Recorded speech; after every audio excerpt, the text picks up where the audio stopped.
return of the fucking awesome game review show. Yes, I know, it's been a while. Went through the holidays and stuff like that. Haven't been able to do a lot of game reviews, but it's a new year and these game reviews are coming back, hopefully. And today's game reviewing is none other than Smash Brothers for both the Wii U and the 3DS. I'm your host, Nick Silveranato, and... oh, what the hell is that? What are you doing here? Come on. Did you really think you could do a Smash Brothers review and not have me here? After all, it's called Smash Brothers, not Smash Loner. Okay, yeah, but... this has nothing to do with the fact that I own your ass in Smash Brothers, does it? What? Well, come on. Alright, you know what? Let's get on with the review. Clearly you're not feeling it, but I'm really feeling it. Oh, God. Smash Brothers has arrived for the Wii U and 3DS, and while they come to us at separate times, both games arrive with loads of content. So for those of you that picked up the games, strap in and take it all in. Yeah, I heard it too.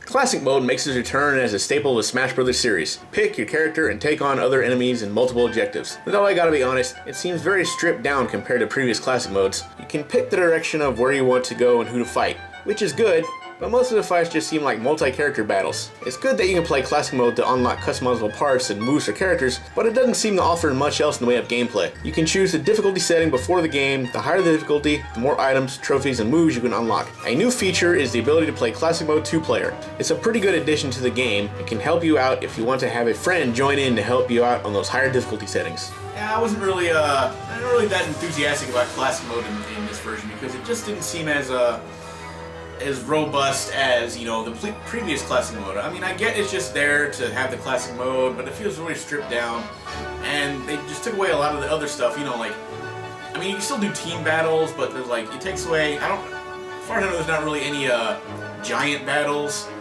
Actually, are you talking about Classic Mode? Yeah. There can be giant battles, like sometimes you'll go into a match, and all of a sudden, like, two of the opponents you're supposed to face are knocked away, and like this like other character invades, and it can either be like a giant version of the character or metal. Yeah, I've had that happen with metal, but it hasn't happened. It can happen with giant. It hasn't happened with giant. That's probably why I didn't know that it could do that, because I've never seen that happen, so I thought it was taken away. But you know, it's really short, and I don't know. It didn't seem to be a lot going on in that. How would you describe the Classic Mode in the 3DS version? The 3DS version is pretty much the. I mean, it's how it was originally. But it's still pretty short compared to the other ones. But it had those features that I mentioned earlier. You can find a metal version, a team version, a giant version, and you can choose your path in that way too. Either way. Ultimately, they result you going into fighting the Master Hand, or maybe you're playing on a higher difficulty. You want to fight both the Master Hand and Crazy Hand. Yeah, so stuff like that happens. But it seems like there's less going on with Classic Mode than there were in previous installments. Versus Mode returns as well. You can customize all sorts of rules for the matches. You can adjust items, time, how many stock lives you have in battle. There's also many other Versus Modes you can have fun with to make Smash battles to your liking. The new feature of Versus Mode is 8-player Smash. Yes, up to 8 people can brawl at once. It's a chaotic fun mess that you should definitely try if you get enough people together. Which actually runs pretty good. You would think that with all that going on the screen, with the people running around the items and everything like that, that really caused like a lot of slowdown, but it really doesn't. Nintendo's actually able to deliver their whole MVP for 60 frames per second thing that everybody seems to like just have like joygasms over nowadays. It's become every programmer or developer or whatever the word is. It's become lifeblood for video games today. Yeah, it's like all of a sudden it's like, oh, that game has to do this, so it's not a real game. I don't know where that's coming from, but that's a rant for another time. But it does run pretty good. But the 8-player mode only works in like when you're playing offline, and I can kind of see why. It would fuck with the online connection if you had like 8 people doing something at once. Oh yeah, I mean it can barely run that well. It can barely run 4 players. I mean, you can barely run 2 players. You're playing for glory. It's like Jaggy Hill. Speaking of online. Online returns as well, with a few more options. You can play it for fun matches, which is a 4-player match, if enough people show up, where there is no score counter. For glory, however, is a different beast. Here there are no items, and every stage has its own final destination version. These were made with competitive smashing in mind. There is an actual win-loss counter depending on how well you do. You can play one-on-one matches or in a 4-player smash. Matches can lag and cause misses and misused moves. It's been recommended you get a LAN adapter if you plan on playing online, but as of this review, I don't have one yet. And they are kind of a pain in the ass to find. I mean, I did find some online, but I'm trying to look for like a certain one, and I think the one Nintendo's trying to recommend is you can't find anywhere. Because Nintendo suggested all these accessories that come with that you should get with this game to play it, and then they don't even put them out there. I mean, you know how hard it is to find a freaking GameCube controller adapter? I mean, I happened to find one online, but like the next day after I bought it, it disappeared, and I just found it with luck, I guess. It's a shame, because I'm pretty sure Nintendo gets most of the stuff that works with online gaming. Not just Nintendo games, not just Nintendo, not just the franchise, but like a lot of other franchises. Like, online connectivity in Japan is almost flawless. Almost. Yeah, I think Not there's quite. that, and there's the fact that I think if Nintendo decided to maybe drop the frame rate when you're doing online matches, it might have helped. But I don't know. But you know, I've done a few online matches, and some were okay, some were just completely unfreaking playable. And it's like I don't know what to do, and I'm not even sure if a LAN adapter would even help that. So if anybody has used a LAN adapter, go ahead and let me know.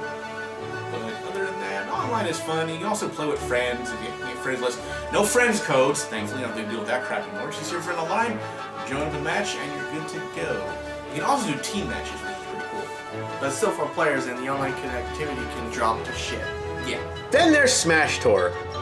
I have no idea what this thing is. It's some kind of Mario Party-like mini-game where Mii's travel the field earning power-ups in some sort of board game like Maze. I guess it's a way to earn more customized parts and moves, but it feels dull, and quite frankly, it's confusing. Smash Tour could have been executed a little bit better, but they didn't quite work out well. Now, Smash Run in the Nintendo 3DS version, that's something Nintendo should have kept and worked with.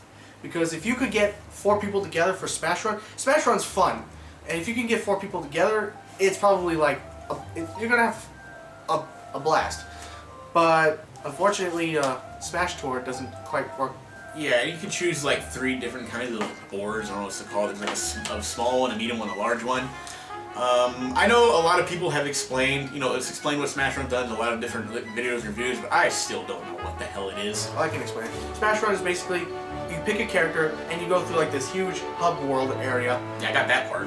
And what you do is you fight enemies from all these games, whether it be Pokemon, Donkey Kong, Zelda, and many more games within the Nintendo franchise.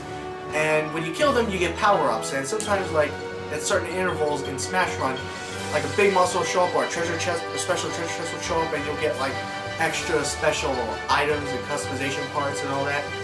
And at the end of Smash Run, you go into a free-for-all with all the stats you collected. Master Orders and Special Orders make their debut as well. In Master Orders, you can take on challenges of varying difficulties. It can range from anything from a free-for-all to a horde battle. Once again, to unlock stuff. Accompanying this is Special Orders. In Special Orders, you take on various challenges with the option of taking on Crazy Hand at the end. As you play, you can build up rewards, and the further you go, the more you collect. But if you lose, say goodbye to all that work. Yeah, as far as Special Orders goes, there's 2 ways you can play that one. You can either spend coins that you earn while playing the game. And the sum is like 5,000 coins or something. Yeah, and you can for each one, or you can as you play, you'll unlock special tickets. Where with the special tickets, you basically you can use those and not spend money. But it doesn't really matter because playing the game, you can get so many freaking gold coins anyway that you'll. Have anybody ever played a game, a Smash Bros. Game, since they've been doing the coins, where you actually ran out? I mean, seriously, in Melee, in Brawl, in this one, they did the whole collect coins. Did you ever run out of coins? Did it ever really happen? Did it?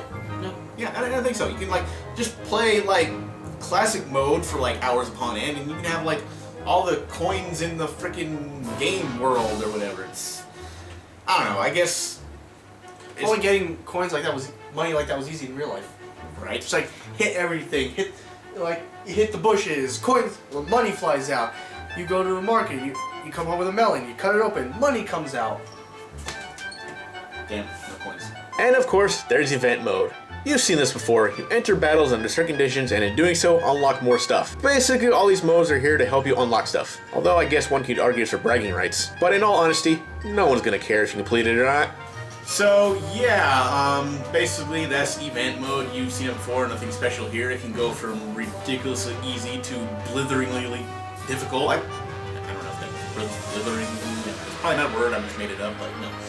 It's just really, it can go from easy to absolutely ridiculously difficult, and it's what the hell? And you want to throw a controller, and you should not throw the controllers because, those things are expensive, and I don't think you can replace the gamepad controllers yet. There's You also threw the controller again, didn't you? no, I have not thrown the gamepad yet. The Pro Controller, I've seen some airtime, but there's also All-Star mode, which you know how that goes. In 3DS version All-Star mode, you go from earliest to latest, or latest to newest. In the Wii U version, it's backwards, so you just go in different modes, and you only get one life, right? yeah, but you get health throughout when you need it. And remember, the fairy bottle can only use after you're over 100% damage. I remember the first time I had was the fairy bottle, and I'm sitting there trying, why won't this thing break? I can't use it. It's like, it was a... Well, the bottles in Zelda don't break either. It's like they're made of titanium or something. The new Smash Bros. Seems to take a few steps back in some cases, but also makes great strides forward as well. The presentation is overall excellent, and Nintendo seems to have made this game accessible to regular players and even throws in stuff in there for the competitive crowd. There are lots to do and can provide hours of entertainment for however you want to play, whether with friends, online, or alone. Smash Bros. Is a game that could possibly keep you busy for years, and it better because you never know when the next one will come out. So yeah, basically that's pretty much Smash Brothers more or less in a nutshell. It has a lot of neat features, some that I think they like took a couple step backs on, but I think they might have made them shorter for time constraints. I think they're trying to get this game out like as fast as possible, and I'd rather they cut features than like other things like, you know, it comes out broken or incomplete or glitchy or anything like that. So I'm glad they did that.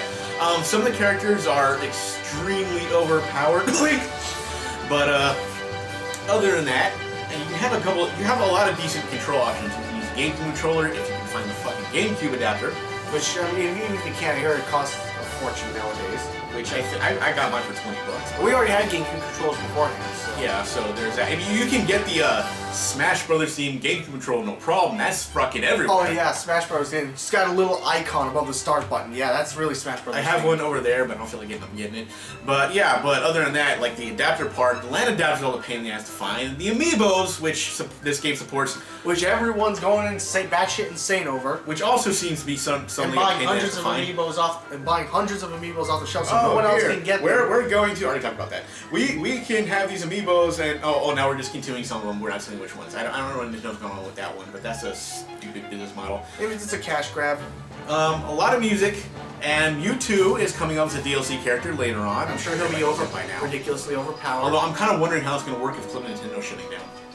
I mean, I already put my code, so I'm supposed to get him in March, but if there's no Club Nintendo, where the hell am I going to get U2? And where the hell is my soundtrack that you're supposed to send me Nintendo? I was supposed to get that too when registering both games on Club Nintendo, and I'm still waiting for that. I think that also might be coming in March, but give it to me. Music actually is pretty good in this game. A lot of decent tracks from like other games as well. I like the fact they have some of my favorite tunes from Xenoblade in the game, because you know, Shulk's in, so why not have Xenoblade music? I think it's pretty cool. And a lot of decent amount of characters. I really think they could have done without some of the clones though, because Lucina is just a clone. Lucina is just female Marth, which apparently in the actual game she posed as Marth, didn't she? Didn't you play a Fire Emblem Awakening? Actually, no. It says it on her trophy. Well, if you did, you would have known that. I knew that, but I didn't want to say anything because spoilers. But... Anyway, Dark Pit's basically Pit. Oh yeah, Dark Pit is also like a clone of Pit. There's like no difference whatsoever, and I think it's completely ridiculous. Dr. Mario is a clone of Mario, except apparently there's Dr. Mario. Yes, he is a clone of Mario, but he plays more like Melee Mario, which is like it kind of makes more sense that way. Because it plays like, I think like Mario when you do the down B, he does a spin. Like, because regular Mario won't do that. He does that stupid like flood. But Mario will do the spin, the down B spin. So it kind of plays. So if people like Melee Mario, you can pick him for that. And yeah, some of the characters I think were unnecessarily separated, like Zero Suit Samus and Samus. But then again, it does make kind of sense because Zero Suit Samus does have a different set of moves. Oh, Zelda and Sheik? Zelda and Sheik, but I think they just did that to like make so they wouldn't have to bring more characters into Smash. I think it doesn't matter though because I mean both characters are actually pretty good if you know how to use them. But yeah, I think that pretty much covers everything that I can think of for Wii U and 3DS, which we barely talked about, but. Well, I think once the Wii U version came out, everybody looked at the 3DS version and went, yeah, it's like, oh, hey, we got the 3DS version, hey, the Wii U version came out. Yeah, basically, it's like, oh, trash can. Oh, wait, oh, no, it's just the Wii U version. Yay! So I'm gonna go ahead and give this game an A-. It is an excellent game. It does a lot of stuff well. It does lack in certain areas, like I mentioned, like online, overpowered characters and points. But other than that, great game to have, play with friends or by yourself, or you can do all sorts of fun, happy shit with it. So if you have a Wii U and you like Smash Brothers, definitely get this game. I give it an A, and what he said. This has been another episode of the fucking awesome Game Review Show. I will see you guys next time.